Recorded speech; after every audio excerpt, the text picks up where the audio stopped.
मराठी चित्रपट कान्स महोत्सवात भावना, प्रेम, संघर्ष याच्याही पुढे जाऊन खूप वेगळ्या पद्धतीने मांडलेला वेरा फिल्म निर्मित ऊत भावनांचा उद्रेक हा मराठी चित्रपट राम मलिक यांनी दिग्दर्शित केला आहे।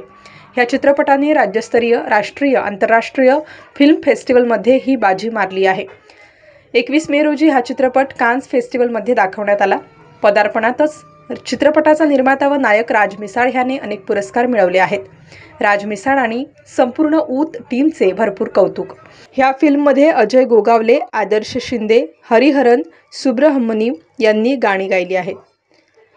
हा चित्रपट मराठी चित्रपट लवकरच चित्रपटगृहात प्रदर्शित होणार आहे। या चित्रपटामध्ये मूळ ठाण्याचा पण सध्या नाशिक स्थित आदित्य येवलेने नायकाच्या मित्राची भूमिका केली आहे। निर्माता नायक राज मिसाळ, दिग्दर्शक राम मलिक आणि संपूर्ण ऊत टीमला पुढील वाटचालीसाठी खूप खूप शुभेच्छा।